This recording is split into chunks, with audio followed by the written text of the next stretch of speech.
और ये विज्ञान भी ये बात मानता है। ये जो शेषनाग और ये जो धुरी और ये जो ब्रह्मांड में पृथ्वी भी क्या है, टिकी हुई है, शून्य में है चारों तरफ से, उस आकाश में, उसमें, और न इधर जा रही है न उधर जा रही है। परमात्मा ने उसको 12 अवतार धारण करके शून्य में स्थापित कर दिया। अब पृथ्वी को स्थापित कर दिया, तब अब हिरण्याक्ष की ओर देखते। हिरण्याक्ष को लगा ये तो बड़ी बेइज्जती हो गई, आज तक कभी किसी ने इतना बड़ा अपमान नहीं किया था, और ये तो उलझ गया। तो युद्ध करता है अंत में, और अंत में युद्ध करता है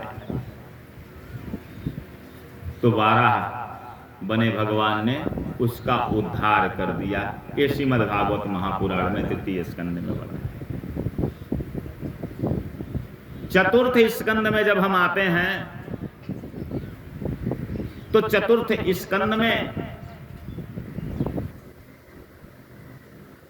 परीक्षित ने सुखदेव जी महाराज से प्रश्न किया, महाराज हमने सुना है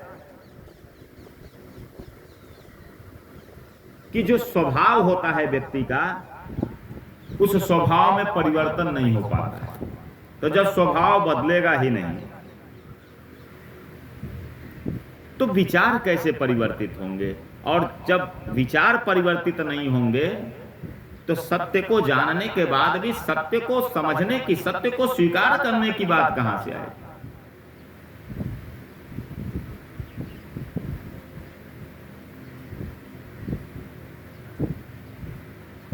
गोस्वामी जी ने 5 प्रकार की प्रकृति का वर्णन किया है। श्रीमद् भागवत महापुराण में 8 प्रकार की प्रकृति का वर्णन किया है।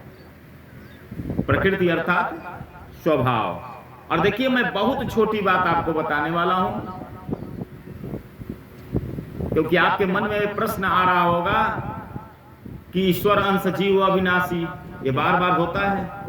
तो ईश्वर अंश जीव अविनाशी, तो जब सब ईश्वर के ही अंश हैं, फिर कैसा पुण्य कैसा पाप? जब सभी ईश्वरे हैं, और कहते भी हैं सिया राम मैं सब जग जानी, जब सभी ईश्वर हैं तो एक ठे पाप करता है, एक ठे नहीं करता है, एक ठे गुरु बन जाता है, एक ठे शिष्य बन जाता है। इसका मतलब क्या? फिर जीव अलग कैसे? 2 पक्ष हो रहे हैं ना, एक ईश्वर हो रहा है, एक जीव हो रहा है, एक भगवान हो रहे हैं, भक्त हो रहे हैं। फिर अलग कैसे? जब उसमें भी है, इसमें भी है भगवान, तो फिर वो भक्त काहे को और ये भगवान कैसे? तो कहा महाराज हम ये जानना चाहते हैं कि आखिर में ईश्वर और जीव में अंतर क्या है।